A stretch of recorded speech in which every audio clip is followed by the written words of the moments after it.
Hi all welcome to my mini blog. ಇದು Saturday blog.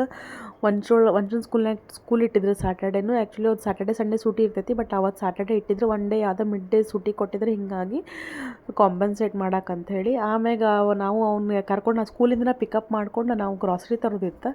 So grocery ತರಕ್ಕೆ ಬಂದಿದ್ವಿ. ಆಮ್ಯಾಗ ನಾನು ಗ್ರಾಸರಿ ಶಾಪಿಂಗ್ ಮಾಡ್ಕೊತಾರೆ ವಾಯು ಹೊಟ್ಟೆ ಸಿತ್ತು. ಹಿಂಗಾಗಿ ನನ್ನ ಹಸ್ಬೆಂಡ್ಗಂದೆ, ನೀವು ಊಟ ಮಾಡಿಸ್ರಿ, ನಾನು ಈ ಕಡೆ ಶಾಪಿಂಗ್ ಮಾಡ್ತೇನೆ ಗ್ರಾಸರಿ. ಯಾಕಂದ್ರೆ ನಮಗೆಲ್ಲ ಲೇಡೀಸಿಗೆ ಗೊತ್ತಿರ್ತೈತಿ. ಅವ್ರು ಊಟ ಮಾಡ್ಸಾಕತ್ರ ನಾನೆಲ್ಲ ಶಾಪಿಂಗ್ ಮಾಡಾಕತ್ತೆ. ಅವ್ರು ಊಟ ಮಾಡಿಸ್ಕೊಂಡು ಬಂದ್ರೆ ನಂದು ಎಲ್ಲ ಶಾಪಿಂಗ್ ಮುಗೀತು ಆಲ್ಮೋಸ್ಟ್.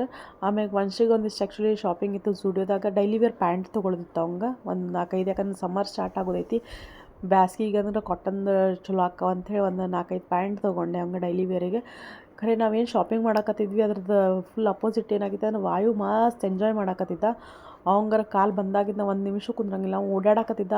ಅವ್ನು ಹಿಡಿದೇ ಒಂದು ದೊಡ್ಡ ಟಾಸ್ಕ್ ಆಗಿತ್ತು. ಬಟ್ ವಂಚ್ ಇರೋದ್ರಿಂದ ಅದು ಭಾಳ ಸ್ಮೂತ್ ಆಯ್ತು. ಅವ ನೋಡ್ಕೊಳಕತ್ತಿದ್ದ. ಅಂದರೂ ಹೆದರಿಕೆ ನಾವು ಹೋಗೋಗಿ ನೋಡಬೇಕಾಗಿತ್ತು. ಹೆಂಗೋ ಮಾಡಿ ಇಬ್ಬರನ್ನೂ ಸಂಭಾಳಿಸ್ಕೊಂಡು ನಾವು ಶಾಪಿಂಗ್ ಮಾಡಿದ್ವಿ. ಅವಂಗೇನಂದ್ರೆ ವಾಯುಗೆಲ್ಲ ಸಾಮಾನು ತೊಗೊಳ್ದು ಚೆಲ್ಲೋದು ಅವಂಗೊಂಥರ ಖುಷಿ ಆಗಿಬಿಟ್ಟಿತ್ತು. ಫ್ರೀ ಎಲ್ಲ ಸಾಮಾನು ಸಿಗಾಕತ್ಬಿಟ್ಟಿದ್ದು ಕೈಯಾಗ. ಸೊ ಶಾಪಿಂಗ್ ಎಲ್ಲ ಮುಗಿಸ್ಕೊಂಡು ಬಂದ್ಮ್ಯಾಗ ಒಂದು ಸಲ ನಾವೇನಾದ್ರು ಶಾಪಿಂಗ್ ಬಂದ್ಮೇಲೆ ಮಾಲಿಗೆ ಬಂದೇನು ವಂಶನ್ ಫೇವ್ರೇಟ್ ಬರ್ಗರ್ ತಿನ್ಸಬೇಕು. ಸೊ ಬರ್ಗರ್ ತಿಂದ್ವಿ. ನಾವು ಒಂದು ಸ್ವಲ್ಪ ಸ್ನ್ಯಾಕ್ಸ್ ತಿಂದ್ವಿ. ಅವಂಗೂ ಬರ್ಗರ್ ಕೊಡಿಸಿದ್ವಿ. ಅವ್ನ ಫೇವ್ರೇಟ್. ಅವನು ಬರ್ಗರ್ ತಿಂದ. ಆಮ್ಯಾಗ ಅವ್ನಿಗೆ ಪೇಸ್ಟ್ರೀಸ್ ಬೇಕಾಗಿತ್ತು. ಐಸ್ ಕ್ರೀಮ್ ತಿಂದು ಮನೆಗೆ ಬಂದ್ವಿ. Thank you for watching.